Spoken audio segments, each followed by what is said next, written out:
país no respiró cuando el primer autobús ardió en plena avenida. No fue un accidente, no fue protesta, fue mensaje. Un grupo del MS-13, resentido por las capturas masivas ordenadas por el presidente Bukele, decidió que esa madrugada sería el inicio de algo más grande que una simple represalia. Las llamas subieron rápidas, transformando el metal en una antorcha que iluminó los rostros de quienes miraban desde lejos sin atreverse a acercarse. Los teléfonos comenzaron a grabar, pero nadie entendía todavía que aquello era solo el primer movimiento de una cadena que iba a arrastrar a media Centroamérica y terminaría cruzando fronteras hasta tocar a México, Colombia y Brasil. Si crees que conoces esta historia, espera a escuchar lo que nunca fue contado aquí en Tiempo de Carteles. La noche estaba demasiado silenciosa para ser real. Los barrios controlados por la pandilla habían aprendido a reconocer el ritmo de la violencia. Motos que no apagan el motor, silbidos cortos entre pasajes, radios con códigos que viajan de un poste a otro. Pero esa madrugada, lo inquietante no era el ruido, sino la ausencia de él. El MS-13 se había reunido en distintos puntos estratégicos horas antes del incendio. No había risas, no había cerveza, no había música, solo rostros tensos, manos ocupadas cargando armas, teléfonos vibrando sin descanso. Las órdenes eran claras: no moverse sin instrucción directa, no llamar la atención, no cometer errores.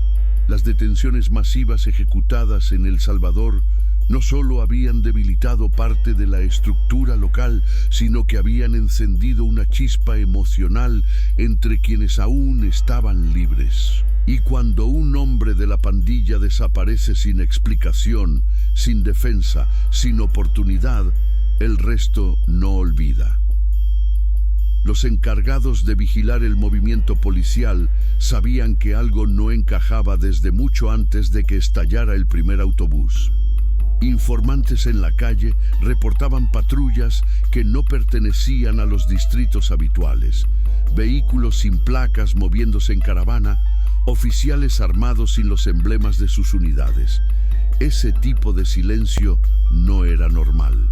Era el silencio que antecede a una operación planificada, de esas que no buscan intimidar, sino capturar sin margen de error. Los jefes intermedios del MS-13 en la zona lo entendieron de inmediato. La pregunta no era si irían por ellos, sino cuándo. Al mismo tiempo, en El Salvador, Honduras y Guatemala, varias células comenzaron a recibir mensajes breves desde números desconocidos. Ajusten posiciones, limpien rutas, esperen señal. No eran instrucciones improvisadas. Eran parte de una planificación que había empezado semanas atrás entre fronteras. Cuando una organización criminal se ve presionada por un Estado que actúa sin pausa, la respuesta no se limita al territorio local. Se expande, se conecta, se replica en países que comparten aliados y enemigos. Y MS-13 tenía la capacidad de extender su mano más allá de los límites visibles.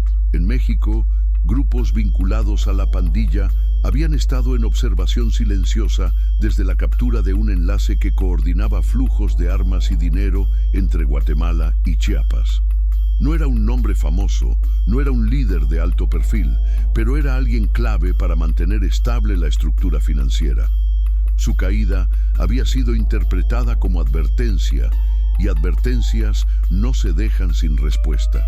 Por eso, la madrugada en que el autobús ardió en Centroamérica, varios emisarios de la pandilla en México ya estaban en movimiento. El objetivo no era guerra abierta inmediata, sino construir el escenario para que, si el gobierno intensificaba su ofensiva, la reacción fuera visible desde Tijuana hasta Tegucigalpa. El fuego del primer autobús iluminó el rostro del hombre que dio la orden. No gritó, no celebró, no sonrió. Solo observó cómo las llamas consumían el vehículo mientras las primeras sirenas sonaban a lo lejos. El plan no era provocar muertos en ese momento, era provocar parálisis. Cuando la población deja de moverse, cuando el transporte se detiene, cuando la rutina se rompe, la presión política sube y esa presión obliga al Estado a reaccionar en direcciones predecibles, direcciones que la pandilla ya había anticipado.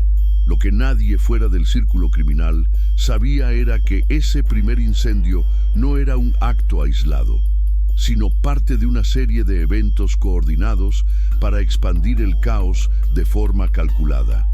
Los hombres del MS-13 no actuaban solos. Había acuerdos tácitos con células del barrio 18 que, aunque rivales históricos, entendían que la presión estatal podía aplastar a ambos si no se equilibraba el tablero. Había contactos en Colombia vinculados a redes de microtráfico urbano que servían como puente para lavado de dinero. Había enlaces en México con grupos que no querían ver a las fuerzas federales estrechando la vigilancia en la frontera sur. Y había comunicación directa con facciones brasileñas que observaban la situación como posible ventana para mover cargamentos sin tanta atención internacional.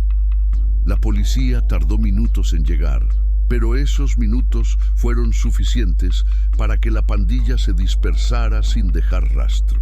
La escena parecía caótica, pero había sido ejecutada con precisión quirúrgica. Cuando las autoridades intentaron bloquear rutas, descubrieron que los hombres del MS-13 ya habían cambiado de posición.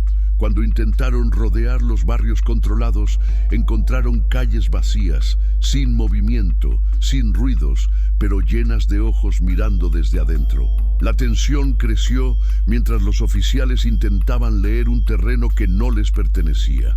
Los reportes oficiales hablaban de un incidente aislado, pero las fuerzas de seguridad sabían que no lo era. Y cuando un segundo autobús ardió en otro punto de la ciudad, la certeza se volvió innegable. No era vandalismo, era operación.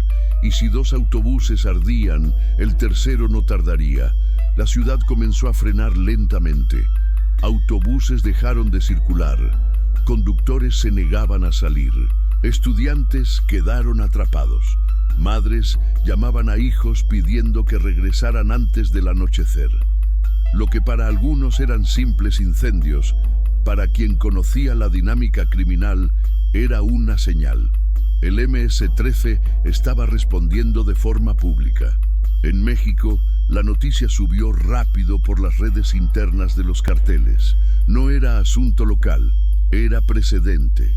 Si una organización desafiaba abiertamente a un gobierno de forma tan visible, otros grupos podían verse inspirados, o peor aún, podían empezar a anticipar la reacción estatal para sus propios movimientos.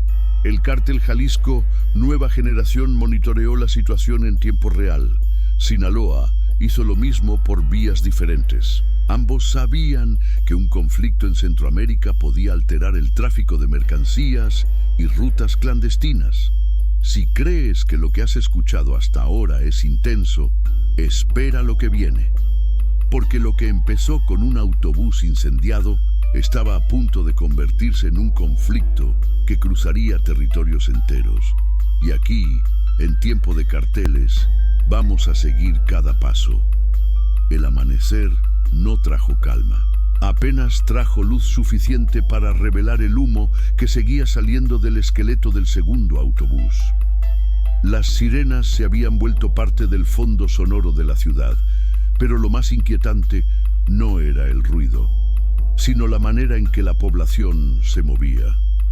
Despacio, mirando alrededor, como si cada esquina pudiera ocultar otro estallido. Las autoridades intentaron controlar la narrativa diciendo que la situación estaba bajo observación. Pero los operadores de inteligencia sabían que la palabra correcta no era observación, sino contención. El MS-13 no había dado un golpe impulsivo. Había dado el primero de varios pasos medidos, y la policía no podía permitirse leer aquello como un simple acto de vandalismo. Lo que ardía no era solo transporte público, era la estabilidad política. Mientras la policía analizaba los restos del segundo bus, en otro punto de la ciudad, varios hombres del MS-13 se reunían en una vivienda sin ventanas. No era una reunión improvisada. En la mesa había mapas, fotografías, rutas marcadas con tinta, horarios escritos a mano. Ninguno de ellos hablaba más de lo necesario. Sabían que estaban siendo observados por drones, por patrullas, por cámaras. La prioridad era no levantar sospechas antes de tiempo.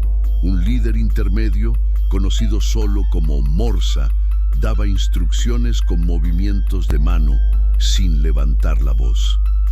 Él no era un jefe famoso, pero era quien tenía acceso a información que no debía circular libremente.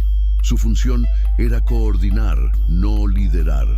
Y un coordinador con miedo es un eslabón débil, pero un coordinador frío es una amenaza silenciosa. Los movimientos del MS-13 no se limitaban a esta ciudad. En Honduras, un grupo vinculado a la misma estructura comenzó a movilizarse hacia zonas rurales donde podían esconder armas y dividir municiones. En Guatemala, 2 células pequeñas hicieron cambios de posición para evitar ser capturadas en redadas simultáneas.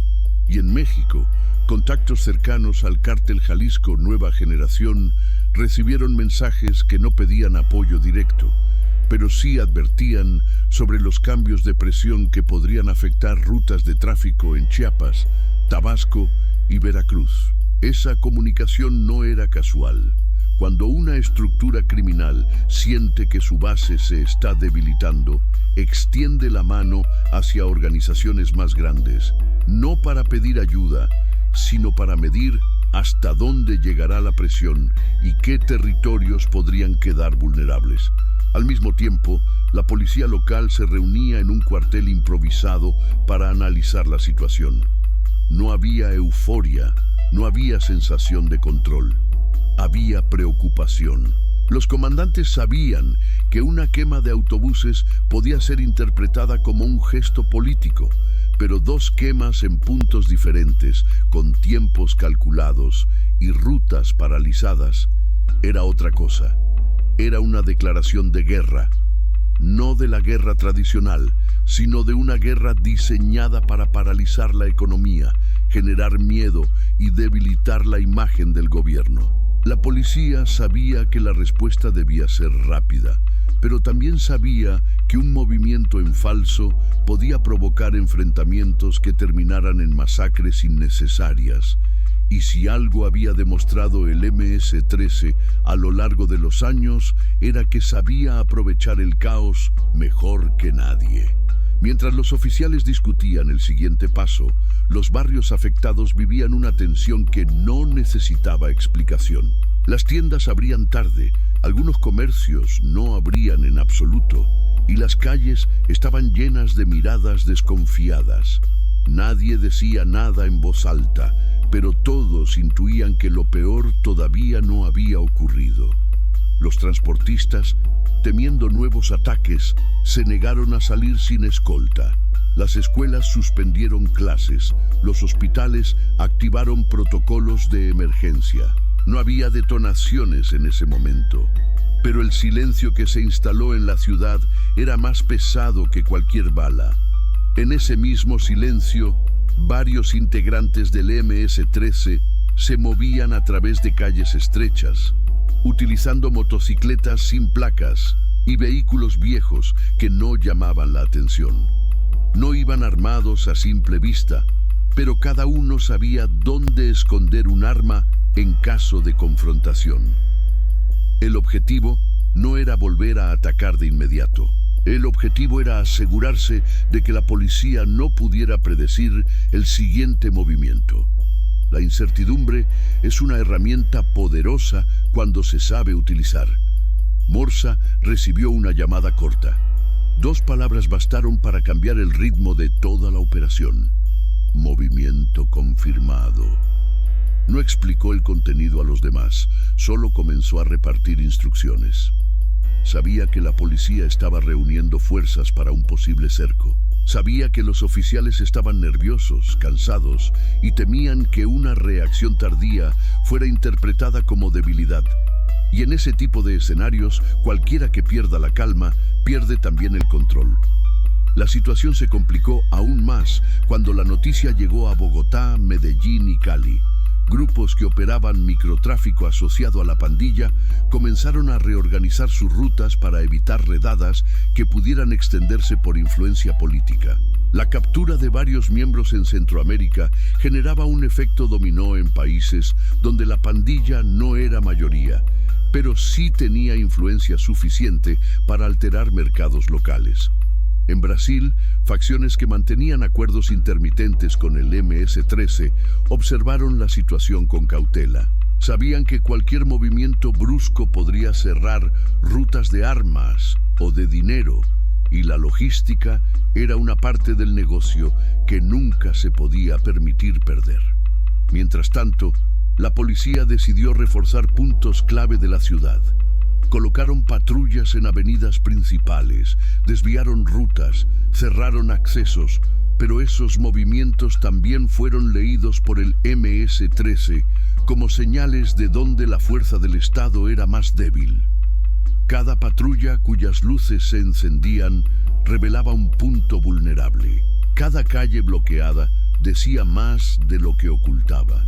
La pandilla sabía que el Estado intentaba recuperar la iniciativa, pero también sabía que ese intento, en muchos casos, se basaba en suposiciones y no en inteligencia precisa. Al caer la tarde, los rumores comenzaron a correr. Algunos decían que habría más ataques. Otros afirmaban que la pandilla planeaba secuestrar unidades policiales. Ninguno de esos rumores provenía del MS-13, pero todos servían a su propósito. El miedo se multiplica por sí solo. La población, la policía y los medios entraron en un estado de alerta extrema que no necesitaba detonación para mantenerse. Y el MS-13 lo sabía. En guerras como esta, la tensión sostenida es más efectiva que la explosión inmediata. Lo que nadie esperaba era que, mientras unos vigilaban el cielo buscando drones y otros monitoreaban avenidas en busca de emboscadas, el MS-13 estuviera preparando un movimiento completamente diferente. Uno que no involucraba fuego, sino información. Uno que no buscaba destruir, sino exponer. Uno que, cuando se ejecutara, demostraría que la pandilla entendía el poder de la psicología tanto como el de las armas. Y aquí, en tiempo de carteles, vamos a seguir cada paso de lo que está por venir.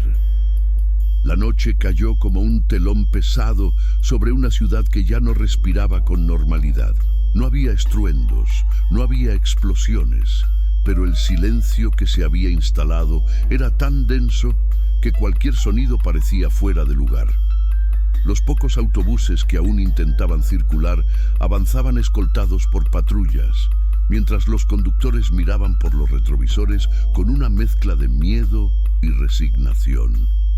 Nadie sabía si el MS-13 atacaría de nuevo, pero todos actuaban como si fuera cuestión de tiempo.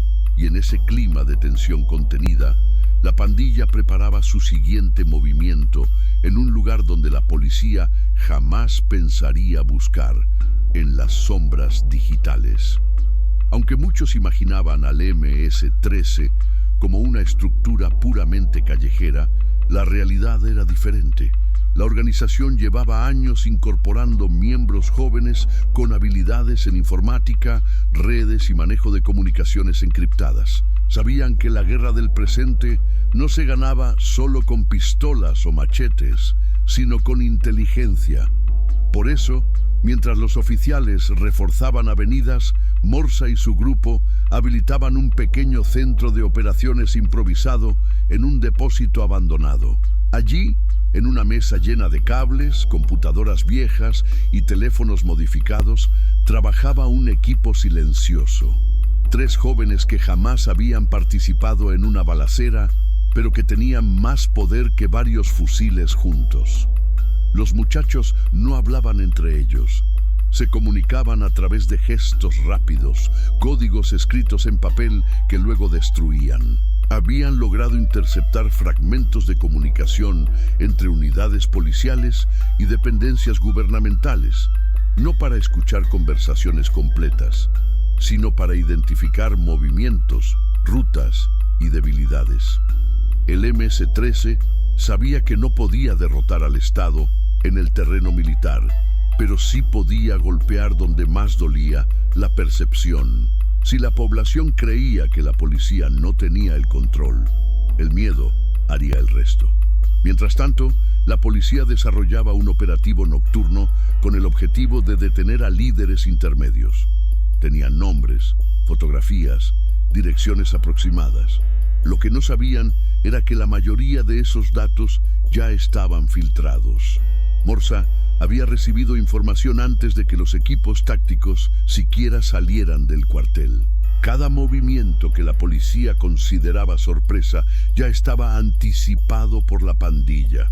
Esa ventaja no duraría para siempre, pero en ese momento era suficiente para que el MS-13 transformara la ciudad en un tablero a su favor. En otra parte, lejos del depósito, un pequeño grupo de hombres armados se desplazaba por una zona industrial semiabandonada. No buscaban atacar, no buscaban incendiar. Su misión era otra: asegurar rutas de escape en caso de que la policía intentara cercar los barrios dominados.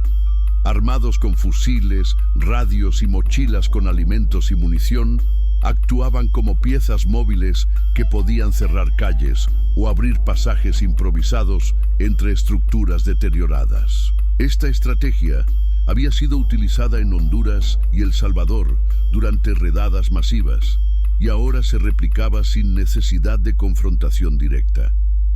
Dentro de los barrios, los vecinos se movían en silencio. La mayoría no apoyaba a la pandilla, pero tampoco confiaba en el Estado, y ese doble miedo los obligaba a colaborar sin hablar. Las ventanas permanecían cerradas, las luces apagadas, los ojos atentos. Nadie quería ser visto dando información a la policía, pero tampoco querían ser atrapados entre fuerzas que no controlaban. El MS-13 era consciente de esa tensión social y sabía manipularla. La presencia silenciosa de sus hombres bastaba para mantener el orden a su manera. En paralelo, la policía seguía patrones de patrullaje que desde el aire parecían controlados, pero desde el suelo revelaban inconsistencias.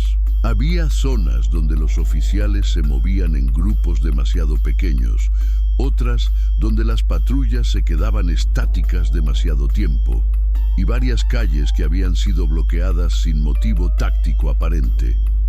Morsa observaba estos patrones y los marcaba en un mapa, consciente de que allí estaban los puntos vulnerables. La policía actuaba bajo presión política, no bajo lectura táctica, y eso abría grietas que la pandilla podía utilizar. A medianoche, una llamada corta llegó al teléfono principal del depósito. Uno de los jóvenes la atendió y miró a Morsa sin pronunciar palabra. Morsa entendió de inmediato. Se acercó al mapa y trazó un círculo en un sector donde la policía había montado un punto de revisión improvisado.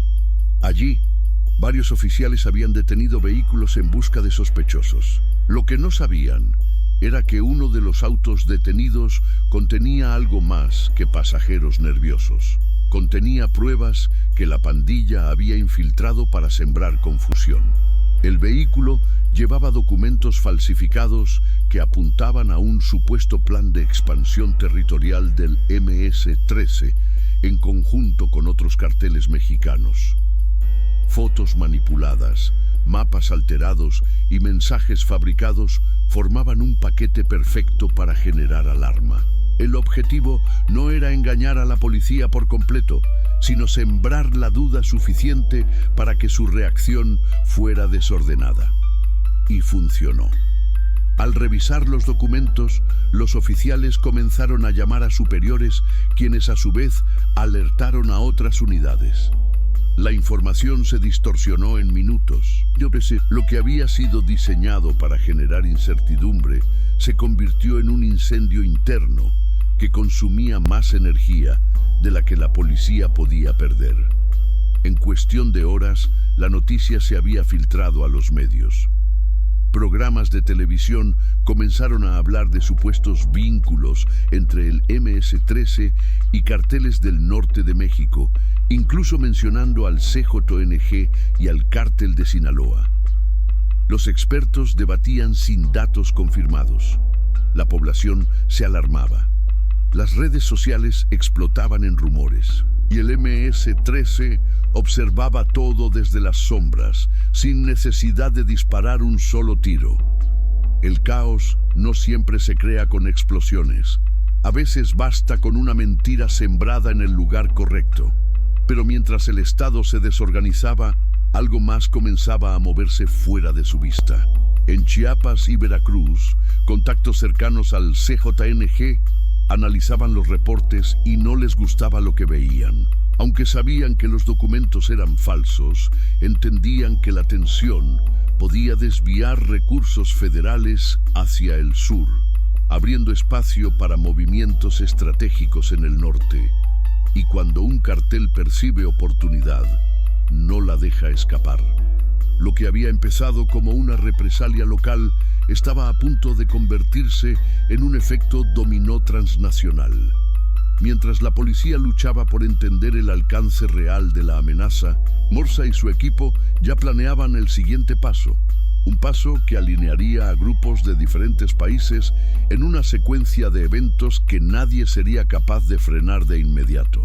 Porque en el mundo del crimen organizado, la información es tan poderosa como la pólvora.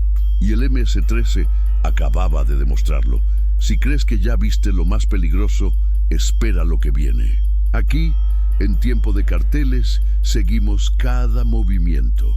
La madrugada avanzaba con un ritmo irregular, como si la ciudad respirara a medias. No había detonaciones fuertes, pero eso no traía alivio. Por el contrario, elevaba la tensión a niveles insoportables. Cuando el ruido cesa en territorios donde la violencia suele ser rutina, el silencio se convierte en amenaza. Las casas seguían oscuras, las calles desiertas y hasta los perros evitaban ladrar. Cada quien intuía que algo se estaba gestando, algo más grande que quema de autobuses y documentos falsos. Y tenían razón.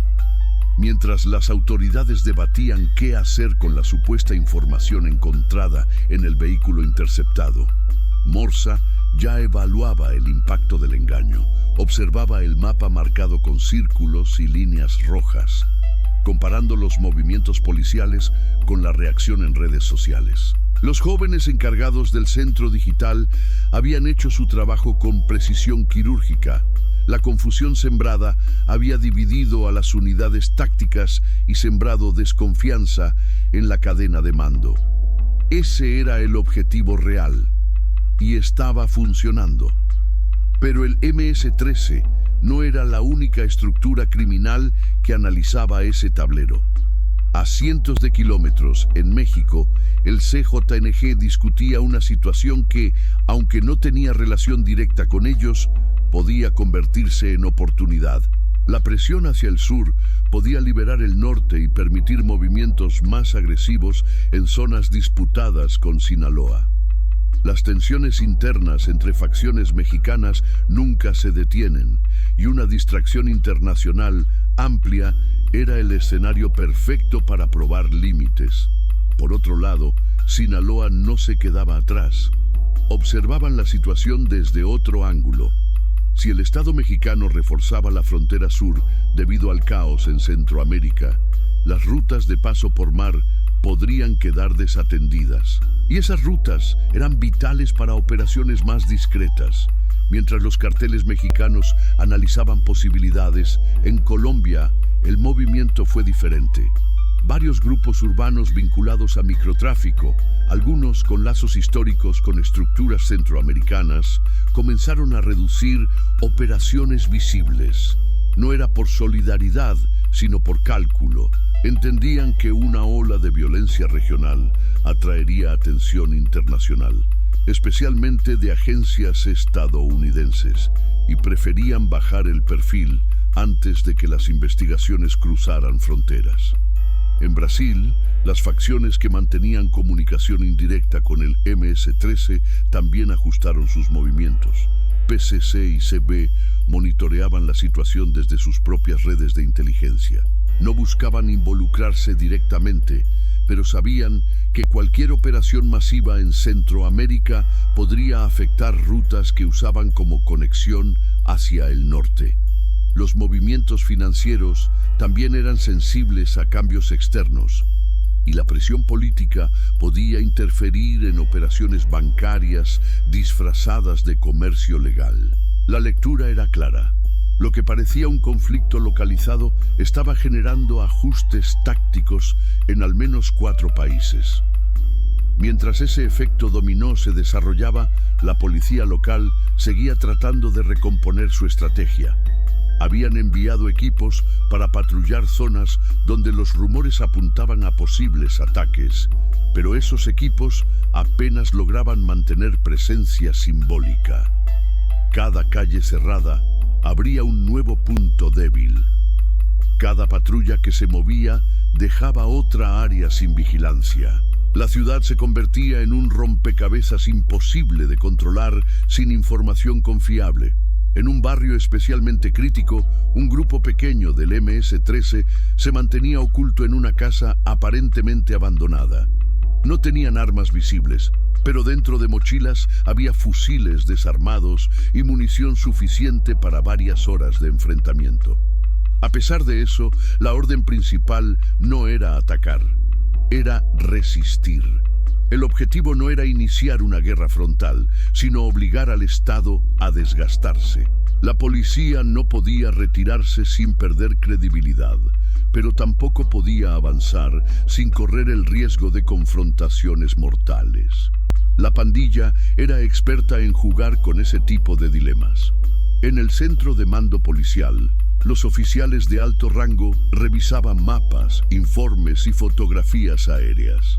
La información era contradictoria y los tiempos no coincidían. Algunos agentes afirmaban haber visto movimientos sospechosos en ciertos puntos, pero otros reportaban que las áreas estaban vacías. Lo que las autoridades no sabían era que la pandilla había establecido puestos de observación móviles, no para atacar, sino para monitorear la respuesta del Estado. Cada calle por donde pasaba una patrulla era registrada, cada bloqueo era marcado, cada punto de acceso restringido era analizado. La policía pensaba que observaba, pero en realidad era observada. A medida que pasaban las horas, la sensación en la ciudad cambiaba. Ya no se trataba solo de miedo, era incertidumbre. Y esa incertidumbre comenzaba a afectar decisiones simples. Las tiendas funcionaban a medias. Los transportistas seguían negándose a circular. Los comercios perdían dinero y la población empezaba a exigir respuestas. La presión social subía y los políticos sentían el calor desde sus oficinas. Hablar de control ya no era suficiente. Necesitaban acciones visibles. Y cuando la política necesita resultados inmediatos, las decisiones apresuradas se vuelven inevitables. En ese contexto de presión, la policía decidió avanzar hacia zonas donde, según rumores, se ocultaban líderes intermedios del MS-13. No era una operación cuidadosamente planificada, era una respuesta desesperada. Varias unidades se movilizaron al mismo tiempo, pero lo hicieron sin coordinación total. Eso permitió que la pandilla detectara movimientos desde varios puntos a la vez. Los vigías comenzaron a comunicarse por radio con códigos breves. 1, 3, 7. Cada número representaba una dirección de entrada. La pandilla no iba a enfrentar de manera frontal, pero sí a redirigir la presión hacia donde más le convenía. Morsa recibió el reporte y tomó una decisión inmediata. Debían abandonar el depósito antes de que fuera descubierto, pero no lo harían de forma abrupta. Habían preparado una serie de pistas falsas, documentos alterados, laptops quemadas, teléfonos con información irrelevante. Querían que la policía encontrara algo, pero no lo suficiente como para identificar la estructura real. Era una maniobra que habían utilizado en Guatemala meses atrás y que ahora adaptaban a la situación actual. La salida del depósito se realizó en silencio absoluto. Los jóvenes de tecnología se movieron rápido, desconectando cables, destruyendo discos duros, borrando rastros. Morsa supervisó cada movimiento con la mirada fija y sin mostrar emoción. Sabía que la policía estaba cerca, pero también sabía que llegarían tarde. Cuando todo estuvo listo, salieron por una puerta trasera que daba a un callejón oscuro. Se dispersaron en grupos pequeños, mezclándose con la ciudad dormida. Minutos después, una unidad táctica llegó al lugar. Derribaron la puerta principal y entraron con armas en alto. No encontraron hombres armados, no encontraron explosivos. Solo encontraron restos de papeles quemados, computadoras inservibles y señales de que alguien había estado allí hace poco. Para ellos era evidencia. Para el MS-13 era distracción. Mientras los oficiales intentaban interpretar lo que habían descubierto, Morsa se alejaba por una calle secundaria sin mirar atrás. La operación que habían ejecutado no había terminado. Apenas había cambiado de fase, y lo que venía después sería más difícil de anticipar porque no dependería de fuego ni de explosiones, sino de una jugada mucho más peligrosa, obligar al Estado a reaccionar donde no estaba preparado. Si crees que esto ya es demasiado complicado, espera lo que sigue. Aquí, en Tiempo de Carteles, seguimos desenredando cada movimiento de esta guerra silenciosa que está a punto de volverse ruido puro. El amanecer del día siguiente no trajo alivio ni claridad. La ciudad seguía envuelta en un ambiente espeso, cargado de nerviosismo y desconfianza. Las calles principales continuaban semivacías. Los negocios abrían tarde y cerraban antes del atardecer, y los transportistas permanecían en suspensión total, negándose a circular sin garantías de seguridad. Cada esquina parecía un punto de vigilancia, cada sombra un posible observador. Nadie quería admitirlo en voz alta, pero todos sabían que el MS-13 seguía allí, oculto, respirando entre los muros del barrio, viendo cada movimiento del Estado. La policía aún no había entendido que perseguir a la pandilla como si fuera un solo enemigo era un error. El MS-13 no funcionaba como un ejército convencional, sino como una red fragmentada, adaptable, fluida. Al atacar un punto, otros se reacomodaban rápidamente. Al cerrar una vía, surgía otra. La fuerza pública estaba frente a un adversario que conocía el terreno, que tenía ojos en las calles y que se movía sin necesidad de emitir órdenes audibles. Para ellos, una mirada bastaba. Un gesto era suficiente. La coordinación silenciosa era su arma más poderosa. Mientras los oficiales revisaban el depósito abandonado, donde no encontraron más que restos quemados, Morsa ya había cambiado de ubicación. Se movía entre casas humildes, cruzando patios y pasajes estrechos que servían como rutas clandestinas entre comunidades.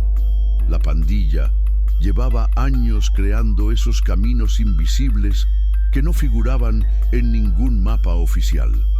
Eran rutas que pasaban por viviendas de familias que no tenían elección más que permitir el paso. No porque quisieran colaborar, sino porque negarse significaba ponerse en peligro. La pandilla no necesitaba amenazar. La fama bastaba para abrir puertas sin violencia. El nuevo punto de reunión era un taller mecánico cerrado hacía meses. La fachada era simple, sin señales llamativas, y por dentro conservaba olor a aceite y metal oxidado. Allí, Morsa se reunió con varios hombres de rango medio. Ninguno sonreía, ninguno mostraba emoción. Todos estaban conscientes de que la presión del Estado estaba aumentando y con ella el riesgo de perder movilidad. No querían enfrentamientos directos, pero sabían que tarde o temprano la policía intentaría avanzar sobre los barrios más densos. Y ese sería el momento más peligroso. La reunión comenzó sin rodeos. Morsa extendió un mapa sobre una mesa metálica y señaló sectores donde la policía había intensificado presencia. Luego marcó rutas que aún estaban libres y puntos donde podían instalar observadores. Su voz era firme, pero baja, como si temiera que las paredes pudieran escuchar. Aunque la mayoría de la estructura pandillera era joven, varios de los presentes eran veteranos que habían sobrevivido a operativos en Honduras, redadas en Guatemala e incluso enfrentamientos directos con fuerzas especiales. Para ellos, ese tipo de tensión no era nuevo. Sabían que la calma antes de la tormenta siempre era la parte más peligrosa. Mientras en el taller se discutían estrategias, la policía avanzaba con un plan que pretendía ser sorpresa: ingresar a los barrios de manera simultánea, usando unidades tácticas y vehículos blindados. Desde los altos mandos se buscaba una operación rápida, contundente, orientada a capturar líderes sin abrir fuego. Sin embargo, la falta de información precisa hacía que la estrategia fuese tan arriesgada como necesaria. Varios comandantes dudaban. Sabían que entrar sin conocer el terreno podía transformarse en caos, pero la presión política era tan grande que no podían aplazar más la acción.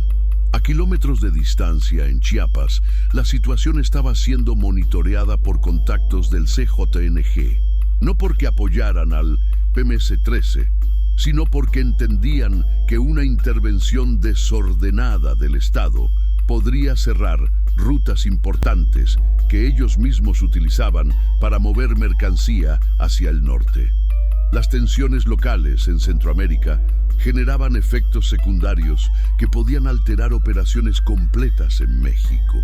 Por eso, mientras el Estado salvadoreño reaccionaba a los incendios y a la desinformación, grupos mexicanos analizaban qué rutas se verían afectadas y qué movimientos podrían realizar sin llamar la atención.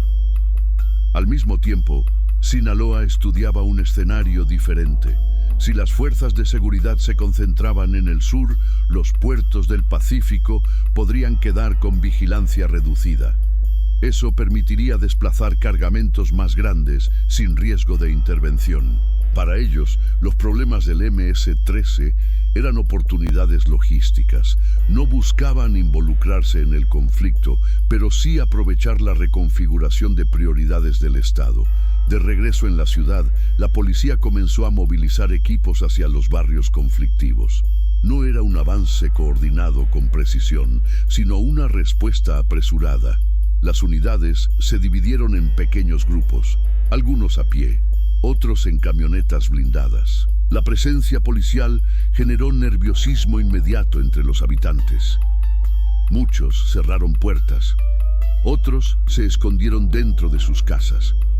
Nadie quería quedar atrapado entre dos fuerzas que no ofrecían garantías de seguridad. En el taller, un vigía entró apresurado. Sus palabras fueron breves, pero suficientes para que todos se levantaran. La policía estaba avanzando desde 3 direcciones distintas. Morsa no dudó. Dio orden de dispersión inmediata, no para enfrentar, sino para desaparecer del radar. Los hombres salieron por distintas salidas improvisadas entre muros y patios. Nadie corría. Correr llamaría la atención. Caminaban con calma, como si fueran trabajadores comunes regresando a casa. Esa era la diferencia entre ellos y el Estado. Sabían camuflarse. Mientras la pandilla se difuminaba entre las calles, la policía entraba a los barrios con cautela. No encontraban resistencia, pero eso no era buena señal. Las calles vacías, las puertas cerradas y el silencio eran indicadores de que el MS-13 ya sabía que estaban allí. Y si la pandilla lo sabía, también había tenido tiempo para preparar alternativas. Los oficiales avanzaban sin información real, dependiendo solo de intuiciones y mapas incompletos. En una de las casas marcadas como posible punto de encuentro, la policía encontró comida aún caliente y vasos sobre la mesa. Los hombres del MS-13 habían estado allí hacía minutos. No había armas, no había documentos, solo rastros de movimiento reciente. La frustración comenzó a crecer. Parecía que cada avance oficial llegaba siempre unos pasos tarde, como si alguien estuviera filtrando información desde dentro del sistema. Mientras los agentes registraban casas vacías, Morsa observaba la operación desde un tejado cercano. No tenía armas, solo un radio en la mano. Desde allí veía los movimientos de la policía como quien observa piezas en un tablero. Sabía que no podían capturarlo ese día. Sabía que la operación oficial carecía de precisión y sabía que la verdadera respuesta del MS-13 no sería violenta de inmediato. Estaban esperando algo que se estaba gestando más allá de esa ciudad, más allá de ese país. Porque lo que parecía un conflicto local estaba a punto de cruzar fronteras, involucrar a carteles poderosos y generar una reacción en cadena que cambiaría la dinámica criminal en toda la región. Si crees que todo esto ya es peligroso, prepárate. Lo que viene después hará que los incendios iniciales parezcan solo una advertencia. Aquí, en tiempo de carteles, seguimos cada movimiento con precisión. La operación policial continuó durante horas, pero lo único que conseguía era demostrar lo mucho que desconocían del terreno. Las patrullas avanzaban siguiendo mapas oficiales que no mostraban los pasajes internos, los accesos improvisados, las rutas clandestinas que el MS-13 llevaba años construyendo entre muros y patios. Mientras los oficiales abrían puertas vacías, la pandilla ya ocupaba nuevos puntos de observación, ocultos donde nadie los buscaría. Y esa movilidad silenciosa era la que mantenía el equilibrio del conflicto. No necesitaban atacar, solo necesitaban estar un paso adelante. Desde un segundo piso, en una casa deteriorada, Morsa seguía atento los movimientos policiales. Observaba con precisión cómo las unidades se distribuían, dónde se detenían, qué calles evitaban, qué sectores no cubrían. Él y los hombres a su alrededor no llevaban armas visibles. No buscaban provocar enfrentamientos directos. Buscaban desgastar la presencia del Estado hasta que la presión política obligara a las autoridades a cometer errores. La paciencia era parte de la estrategia, y en ese tipo de guerras silenciosas, el que se desespera primero pierde. La policía, por su parte, comenzaba a mostrar señales de agotamiento. Habían pasado horas sin resultados, capturas nulas, información incompleta, ninguna evidencia contundente. La frustración de los oficiales aumentaba mientras la tensión en las calles seguía creciendo. Los vecinos evitaban hablar, los comercios permanecían con las cortinas a medio abrir. Los niños no salían a jugar. Cada persona se movía con precaución, como si temiera que una chispa invisible pudiera encender de nuevo el caos. Mientras el Estado intentaba buscar liderazgos dentro del barrio, algo más se movía fuera de su alcance. En Guatemala, Honduras y El Salvador, varios emisarios del MS-13 comenzaron a coordinar cambios en sus propios territorios. No porque quisieran extender la violencia, sino porque entendían que la reacción regional podía afectar redes completas de tráfico y comunicación. La pandilla funcionaba como una estructura transnacional, y lo que pasaba en una ciudad podía tener consecuencias en otras 3 sin previo aviso. La presión en El Salvador, en particular, había obligado a la organización a modificar su flujo interno. Las capturas masivas impulsadas por Bukele habían debilitado ciertos rangos, pero también habían generado una resistencia más organizada en sectores que la policía no esperaba. No eran ataques directos, sino movimientos logísticos que permitían mantener conexiones abiertas entre países. Y esa capacidad de reorganizarse bajo presión hacía del MS-13 un enemigo difícil de desmantelar.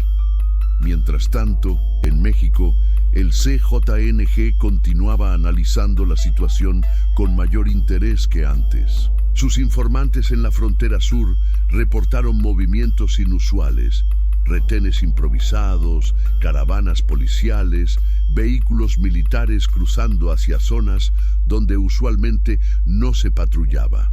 Para ellos, eso no era alarma, era oportunidad.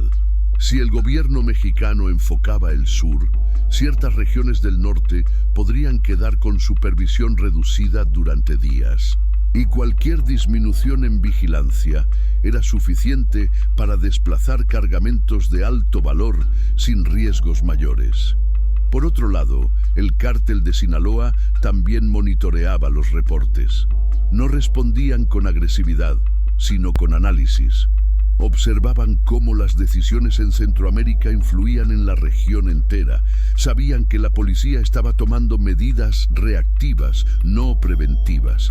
Y cuando el Estado actúa por impulso, los errores se multiplican. Cualquier error estatal podía ser aprovechado, ya fuera por rutas marítimas o movimientos discretos por la frontera oeste.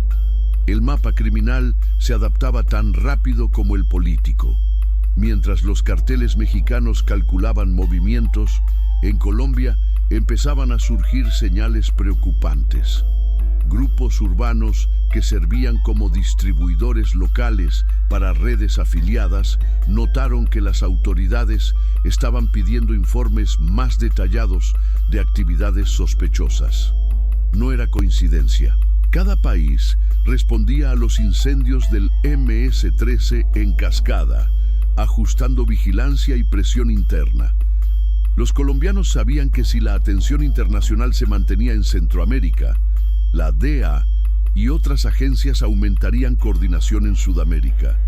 Eso generaba inquietud y los obligaba a bajar el perfil temporalmente. Regresando a la ciudad donde todo había empezado, la policía lanzó un comunicado afirmando que tenían control de la situación. Pero las calles vacías desmentían esa afirmación. La población no creía en comunicados, creía en lo que veía. Y lo que veía era patrullas nerviosas, movimientos erráticos y un silencio que parecía anunciar algo peor. Los medios intentaban llenar el vacío con narrativas especulativas, pero cada noticia solo aumentaba la sensación de que la realidad era más compleja de lo que se decía públicamente.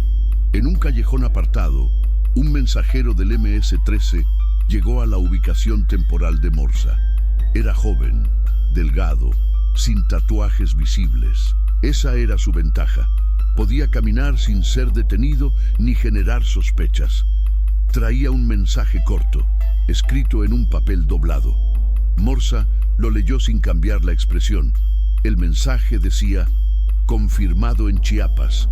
No necesitaba más detalles. Sabía que la balanza estaba cambiando. Cuando el sur de México se movía, algo grande estaba por venir. En otra casa del barrio, un pequeño grupo de mujeres preparaba comida mientras observaban discretamente la calle. No estaban involucradas en la estructura criminal, pero sabían que la pandilla las necesitaba para mantener una fachada normal en medio de la crisis. Algunas hacían lo posible por evitarlo, pero otras aceptaban la dinámica porque entendían que oponerse significaba arriesgar la vida. No porque el MS-13 las amenazara directamente, sino porque el barrio entero se convertía en una zona de riesgo cada vez que el Estado presionaba demasiado. La policía, sin saberlo, comenzaba a caer en una rutina peligrosa. Habían establecido un patrón de patrullaje predecible. Todos los días repetían las mismas rutas, los mismos horarios, las mismas entradas, y la pandilla tomaba nota de cada paso. Morsa marcaba con exactitud dónde se detenían, cuánto tiempo permanecían allí y qué unidades rotaban.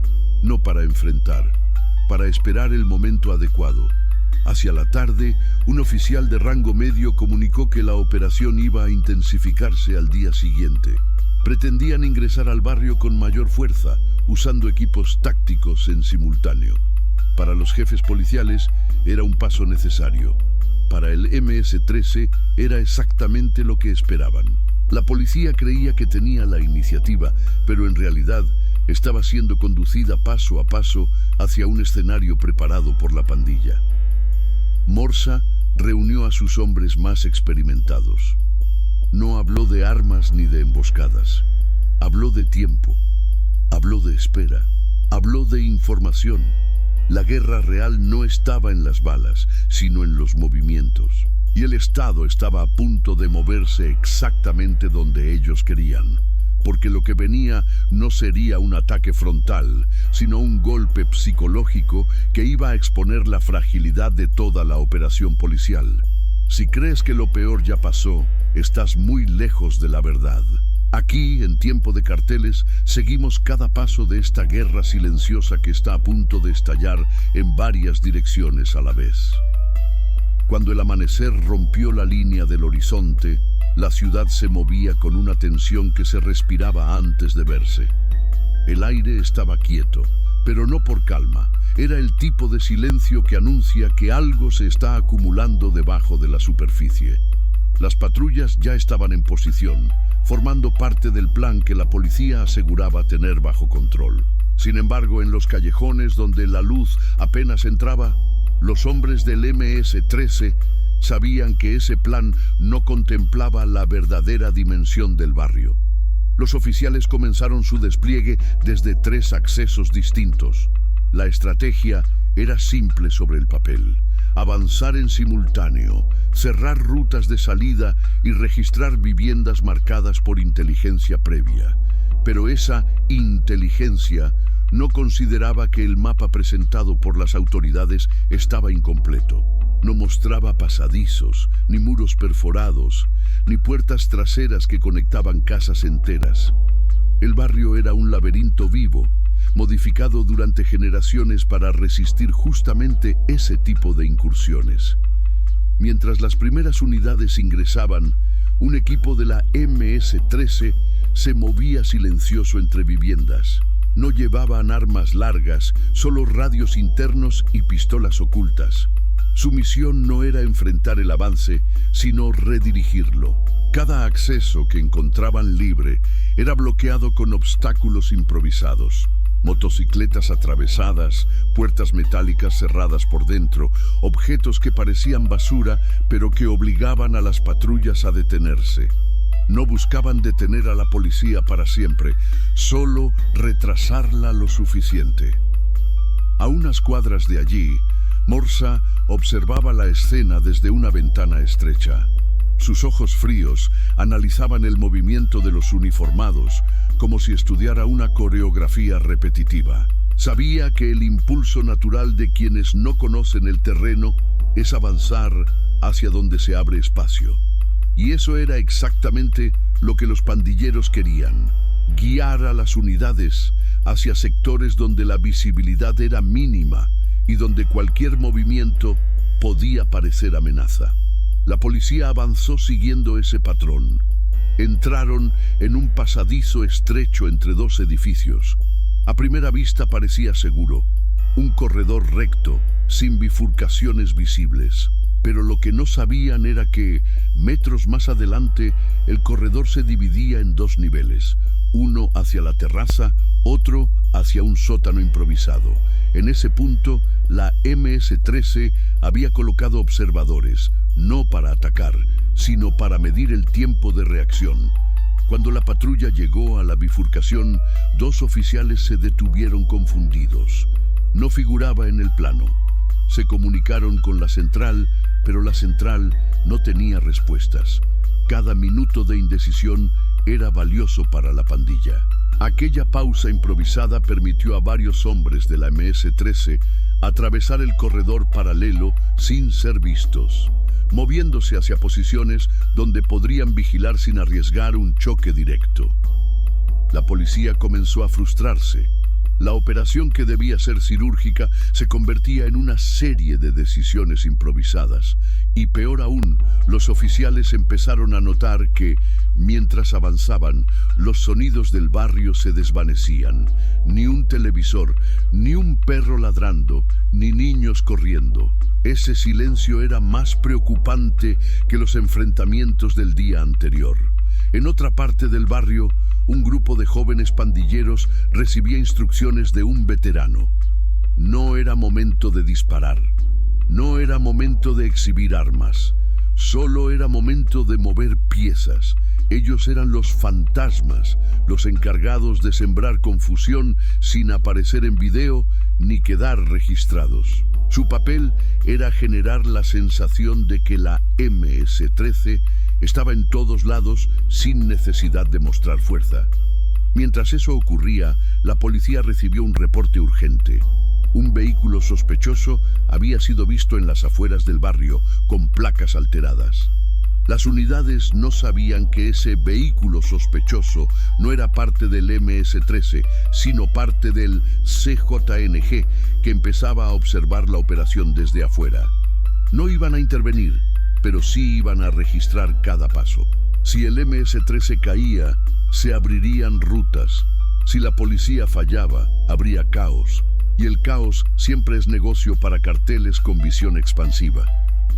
A medida que las horas avanzaban, la tensión acumulada comenzaba a romper el equilibrio.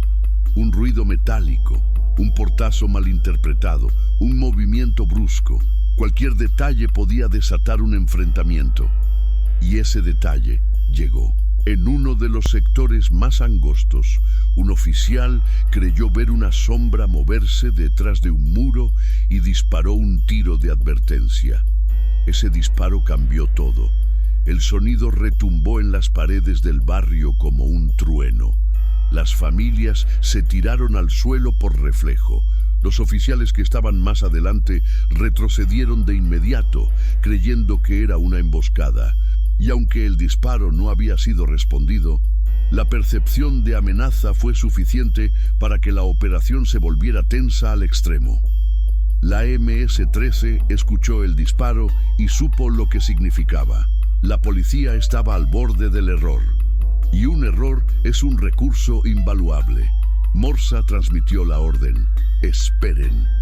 Ese era el movimiento clave. No atacar, no disparar. Dejar que la policía se consuma en su propia incertidumbre. Mientras los oficiales intentaban reorganizarse, la radio interna comenzó a llenarse de mensajes contradictorios. Unidades solicitando refuerzo, otras ordenando retirada parcial, algunas reportando rutas bloqueadas, otras afirmando tener contacto visual con sospechosos que en realidad no existían. El caos comunicacional era el arma más poderosa de la pandilla. En ese momento llegó una noticia inesperada. En otra parte de la ciudad, 3 autobuses habían sido quemados, no por el MS-13 local, sino por células afiliadas que actuaban coordinadas desde fuera. Lo hicieron para presionar a la policía, obligándola a dividir recursos. Lo hicieron para recordar que el conflicto no estaba encerrado en un barrio. Era parte de una red que cruzaba fronteras. La policía no lo sabía aún, pero esa acción había debilitado toda su planificación. Tenían que dividir el contingente. Tenían que responder a los incendios. Tenían que evitar el colapso del transporte público. Y mientras trataban de hacer todo, perdían el control del punto cero de la operación.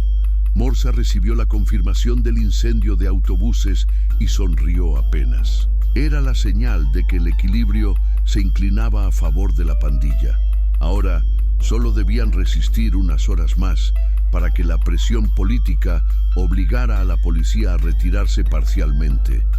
Y lo que vendría después de ese retiro marcaría el próximo capítulo de la guerra, porque en esta historia la MS-13 no buscaba ganar territorio. Buscaba demostrar que podía sobrevivir a cualquier intento de exterminio. Y esa es la guerra más peligrosa de todas. La tarde cayó sobre la ciudad como una manta pesada, oscura y espesa, de esas que anuncian tormenta incluso sin nubes. En las zonas controladas por la policía, el ambiente parecía más estable, pero en realidad solo estaba suspendido, como si todos estuvieran conteniendo la respiración. Sin embargo, en el corazón del barrio, donde las calles se estrechaban y el concreto parecía absorber cada sonido, la MS-13 sabía que el momento más crítico estaba a punto de comenzar. La operación policial no había sido un fracaso completo, pero tampoco una victoria clara. Era un empate frágil que podía romperse con un movimiento mínimo. La noticia de los autobuses incendiados había alterado completamente el ritmo del día. Lo que inicialmente parecía un acto aislado se reveló como parte de una ofensiva mayor, coordinada con precisión quirúrgica.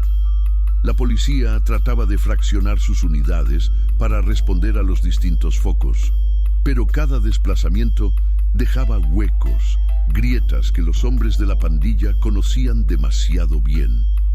En la central, la tensión era evidente. Los mandos discutían prioridades mientras analizaban mapas y cámaras de vigilancia que ofrecían información contradictoria. Nadie quería admitirlo, pero era claro.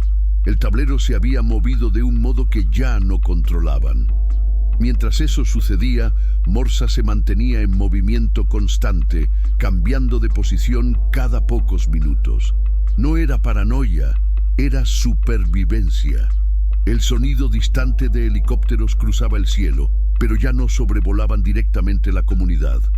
Ahora se desplazaban hacia las zonas donde estaban los incendios. Eso significaba que la presión inmediata sobre el barrio empezaba a disminuir, y cada segundo que la policía quitaba los ojos del punto principal era oro para la MS-13. Dentro de una casa abandonada, 3 jóvenes pandilleros recibían instrucciones específicas. No debían atacar, no debían disparar, no debían exponerse. Su papel era más delicado. Debían recuperar fragmentos de información dejados en distintos puntos del barrio durante la retirada parcial de la policía. Documentos, radios, restos de mapas, todo podía ser útil. Para muchos, esas cosas parecen basura sin valor. Para la MS-13 eran piezas de un rompecabezas que podía revelar futuras operaciones. A unas cuadras, una familia permanecía acostada en el suelo de la sala, lejos de las ventanas. No eran parte del conflicto, pero el conflicto no pedía permiso para irrumpir en sus vidas. Los niños se tapaban los oídos cada vez que escuchaban un ruido más fuerte de lo normal, aunque ese ruido fuera solo un portón oxidado golpeado por el viento. La realidad de la guerra urbana es así. No necesita disparos constantes para existir, basta con el miedo acumulado en el ambiente. La tarde avanzaba y la policía comenzaba a resentir la falta de coordinación. Algunas unidades informaban que habían asegurado ciertos pasillos del barrio, otras decían que habían sido bloqueadas, otras mencionaban movimientos sospechosos. Nadie tenía una visión completa. Y cuando no hay una visión completa, la reacción siempre llega tarde. Fue en esa confusión que un grupo pequeño del MS-13 realizó uno de los movimientos más arriesgados del día. Aprovecharon un corredor momentáneamente despejado para cruzar hacia un edificio que había sido parcialmente ocupado por la policía horas antes.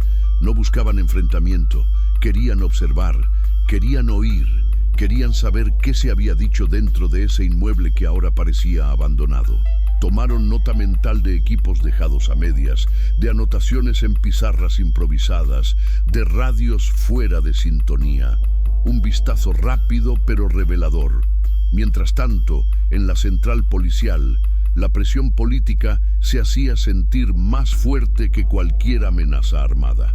Mandos superiores exigían resultados inmediatos. Los medios hablaban en tiempo real de la escalada de violencia. La gente comenzaba a cuestionar la capacidad del Estado para mantener control. Todo eso se acumulaba como una carga invisible sobre los hombros de quienes estaban en el terreno, obligándolos a tomar decisiones apresuradas. El comandante principal ordenó un repliegue táctico parcial.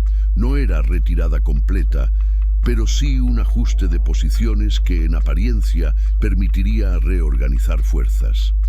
Sin embargo, ese movimiento fue interpretado dentro del barrio como señal de debilitamiento, y no porque la policía fuera débil, sino porque cualquier cambio brusco en su formación generaba la sensación de vacío temporal.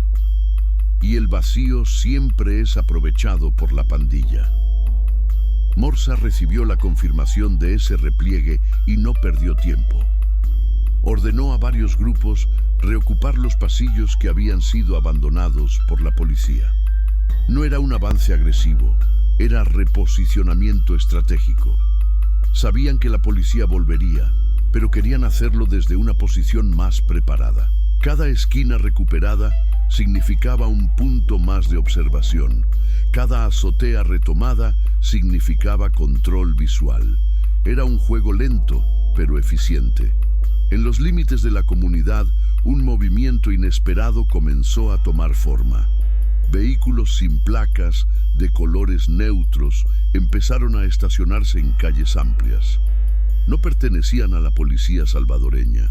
Eran camionetas asociadas a un grupo externo que venía observando el conflicto desde la distancia.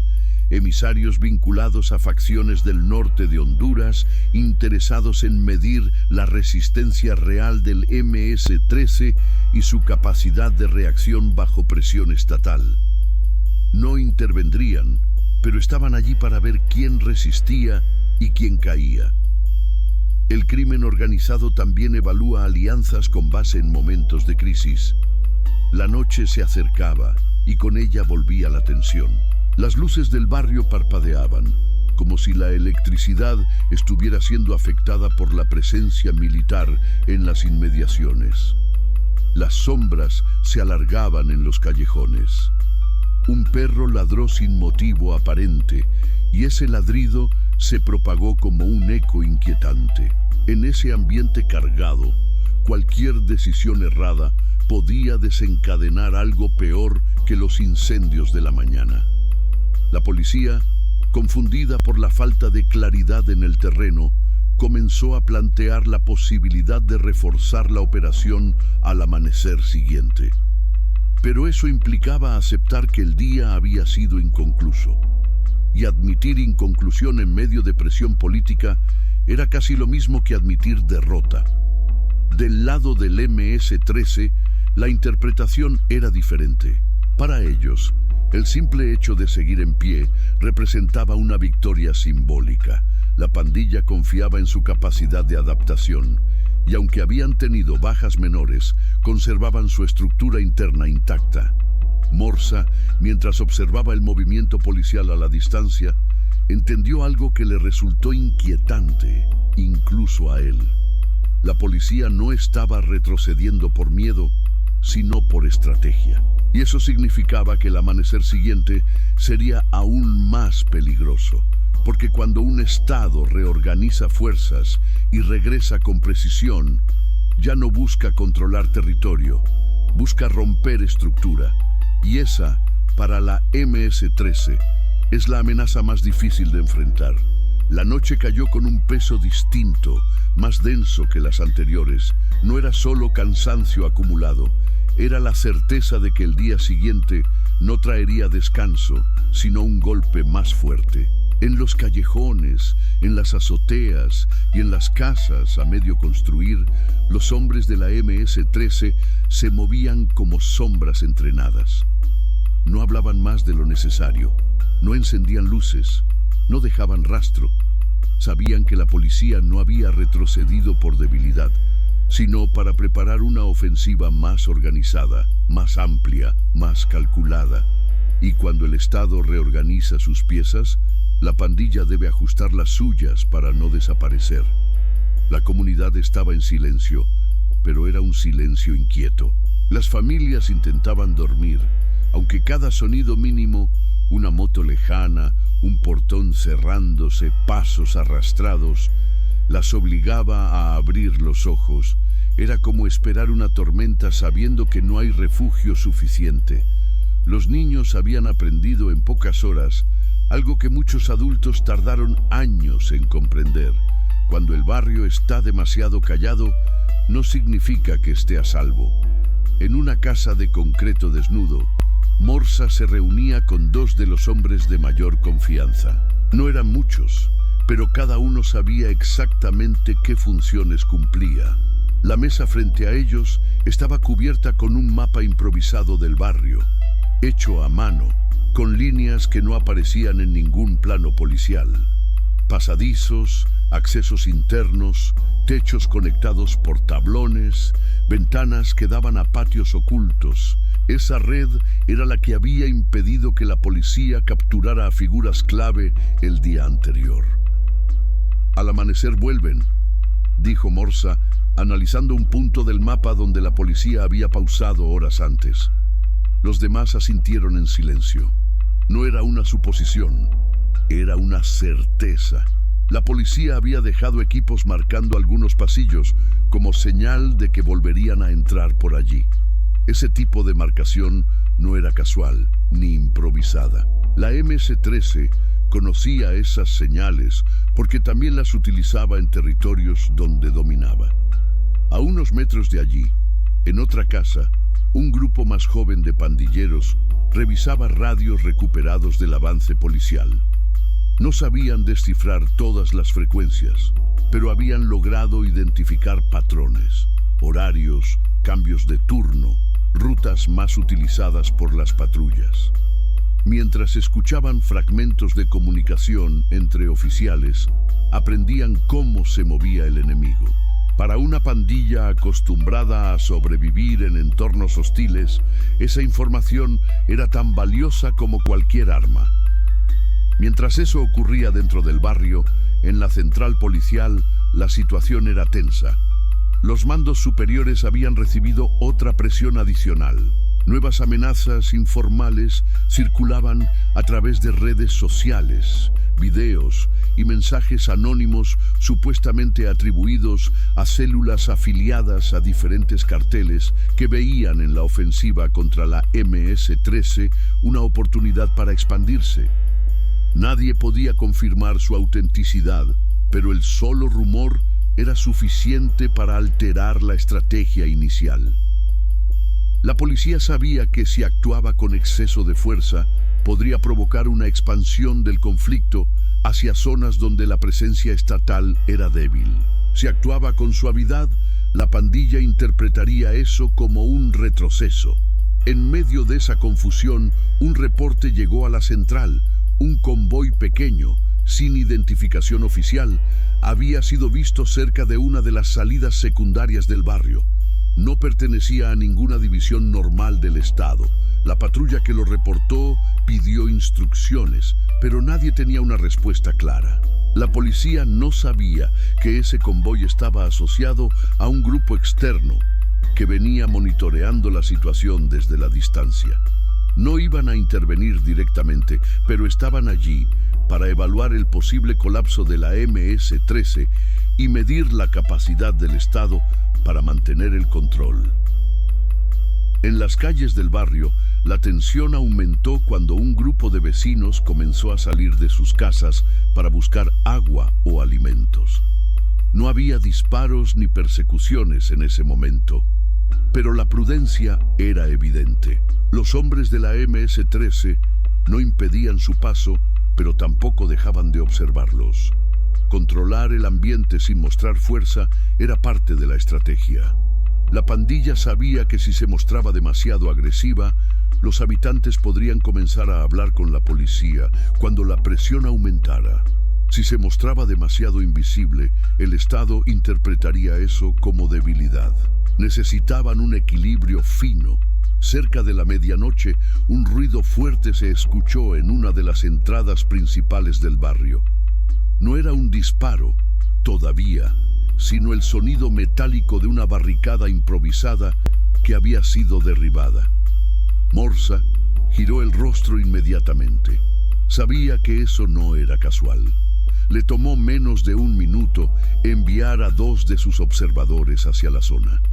Cuando llegaron, encontraron la barricada destruida, pero ninguna patrulla cerca. Una señal clara de que la policía estaba midiendo reacciones, calculando tiempos, tomando nota del despliegue interno de la pandilla.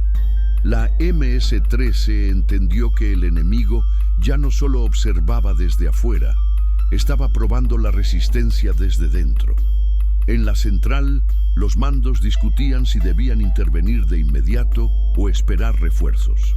La operación del día anterior había demostrado que entrar sin conocimiento total del terreno era arriesgado, pero también entendían que dejar pasar la noche podía permitir que la MS-13 se reorganizara aún más. Era un dilema sin respuestas simples, y en ese dilema la pandilla encontraba espacio para respirar. Morsa siguió moviéndose entre casas, rooftops y callejones. No era líder de escritorio, era líder de calle. Su presencia mantenía unido al grupo. Muchos de sus hombres sabían que si él caía, la estructura interna podría fragmentarse rápidamente.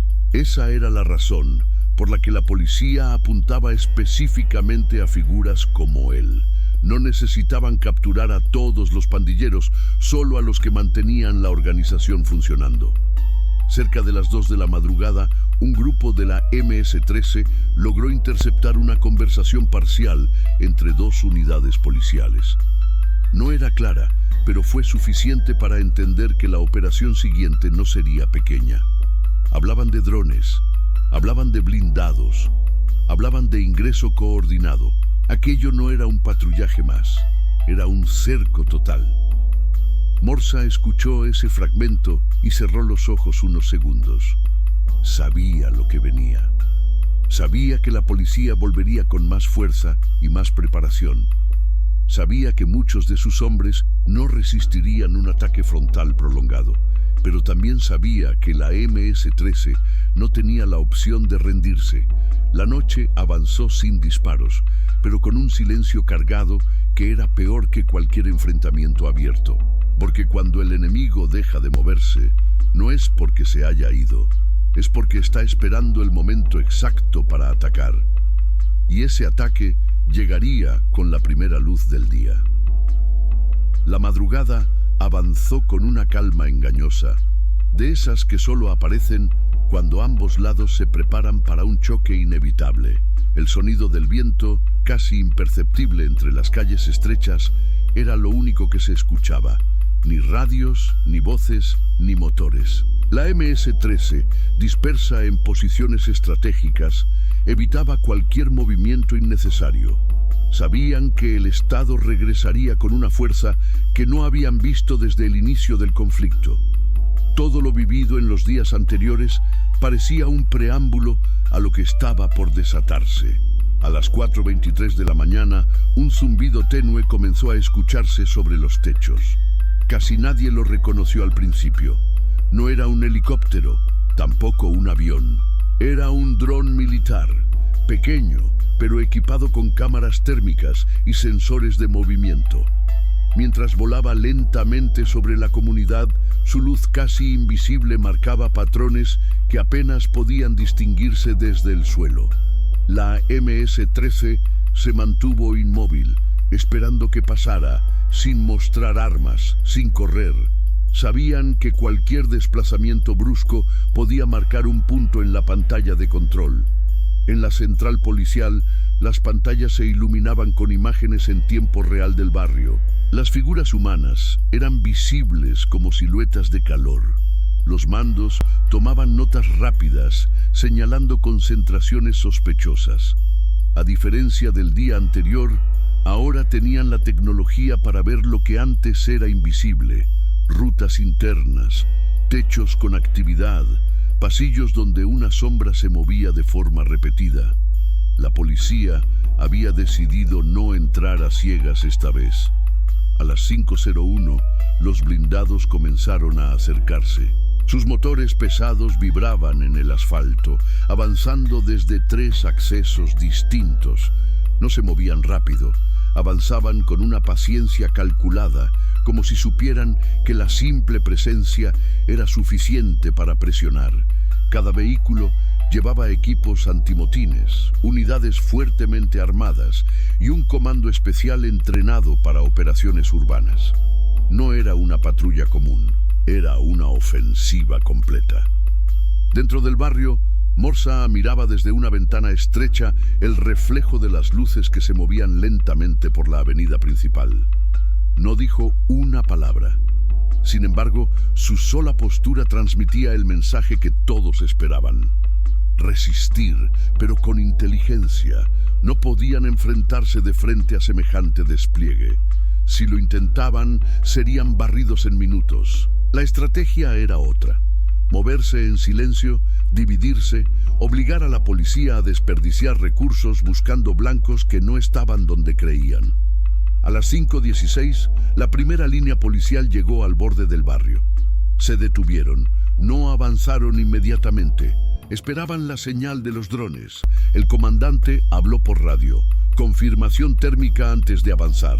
Nadie entra hasta que la ruta esté limpia. Ese detalle dejó claro que el Estado había aprendido de los errores anteriores. No querían emboscadas, ni pasillos cerrados, ni sorpresas. Querían territorio asegurado por capas. Y esa estrategia era peligrosa para la MS-13, porque rompía el caos que habían utilizado como ventaja. A las 5:27, el dron marcó 2 puntos de calor sospechosos en una azotea. La unidad táctica se preparó para subir, pero cuando avanzaron, encontraron el lugar vacío. La pandilla ya había visto el dron minutos antes y había evacuado sin dejar rastro. El patrón se repitió varias veces. Cada vez que los drones detectaban una presencia, cuando los oficiales llegaban, el sitio estaba vacío. Era como perseguir sombras. Esa dinámica empezó a desesperar a los mandos. Necesitaban un avance real, una captura significativa, algo que justificara el enorme despliegue. La presión política era tan grande como la presión operativa. Mientras tanto, en el barrio, esa misma desesperación policial era una herramienta. Morsa había ordenado movimientos mínimos y calculados, utilizando accesos ocultos y rutas construidas hace años, diseñadas precisamente para momentos como este. A las 6:03, un blindado avanzó por una calle más estrecha de lo previsto. Fue un error táctico. Aunque la MS-13 no atacó directamente, el vehículo quedó atascado entre 2 muros que no constaban en el mapa oficial. El conductor intentó maniobrar, pero cada movimiento hacía que la estructura del blindado rozara el concreto con un crujido metálico. Ese atasco provocó un retraso de casi 20 minutos en toda la columna. 20 minutos que para la pandilla significaban tiempo para reorganizarse en otros puntos. Mientras eso ocurría, en una parte más alta del barrio, un grupo pequeño de pandilleros observaba la escena desde una azotea. No tenían intención de disparar. Solo querían confirmar que el blindado realmente estaba bloqueado. Uno de ellos tomó nota mental del tiempo exacto que tardó la policía en reaccionar. Esa información podría ser útil más adelante. A las 6:40, el sol comenzó a iluminar parcialmente las calles. Con esa luz, los drones perdían parte de su ventaja, ya que el contraste térmico disminuía. La policía lo sabía y aceleró el paso. Entraron por los 2 accesos principales, avanzando en formación coordinada. Revisaban casas, patios, negocios cerrados. Gritaban órdenes claras para que los habitantes se mantuvieran dentro. Pero cada vez que creían acercarse a un objetivo, descubrían que el barrio había sido vaciado con precisión. Ni armas visibles, ni grupos concentrados, ni señales claras de liderazgo. Los hombres de la MS-13 se desplazaban con sigilo absoluto, algunos refugiados temporalmente en casas cuyos dueños colaboraban por miedo, otros escondidos en espacios improvisados entre paredes. No era cobardía, era cálculo. A las 7:15, un oficial encontró un radio policial que había sido alterado. No destruido, sino intervenido. Eso significaba que la MS-13 había interceptado parte de las comunicaciones nocturnas. La preocupación se transformó en alarma inmediata. Si la pandilla sabía los movimientos previstos, la operación entera podría estar comprometida. El comandante ordenó cambiar frecuencias, pero ya era tarde. La información había circulado por todo el barrio horas antes. A las 7:42, otra noticia llegó a la central. En otra zona de la ciudad, colectivos habían sido suspendidos nuevamente por amenazas. No había incendios todavía, pero la amenaza era suficiente para presionar al gobierno. Esa presión se trasladó directamente a la operación. Necesitaban resultados antes de que la situación se desbordara. A las 8:05, la policía concentró sus fuerzas en un sector donde creían que Morsa podría estar escondido. Entraron en varias casas al mismo tiempo, usando arietes, gritando órdenes, moviéndose con rapidez. Pero cada propiedad revisada estaba vacía o con personas ajenas al conflicto. Morsa se había movido 10 minutos antes, guiado por observadores ubicados estratégicamente en los techos. A las 8:30, la policía comprendió lo que la MS-13 llevaba horas demostrando sin disparar. El barrio no era un territorio a ocupar. Era un rompecabezas en movimiento. Cada calle era una trampa de tiempo. Cada casa podía conectarse con otra. Cada silencio tenía propósito. A las 9:00, tras horas de búsqueda infructuosa, el comandante ordenó detener la operación temporalmente. No era retirada total, pero sí una pausa para reorganizar fuerzas. Esa decisión fue transmitida a todas las unidades. Los drones comenzaron a aterrizar, los blindados a retroceder, los oficiales a reagrupar. El barrio, una vez más, quedó envuelto en un silencio espeso. Desde una azotea, Morsa observó cómo las unidades se movían hacia afuera. No sonrió, no celebró, solo respiró hondo. Sabía que no habían ganado nada definitivo. Sabía que la policía volvería, pero también sabía algo más valioso. La MS-13 había demostrado que podía resistir un cerco completo sin disparar un solo tiro. Y ese mensaje cruzaría fronteras. Porque en el mundo de los carteles y facciones, sobrevivir bajo presión extrema es la prueba más respetada.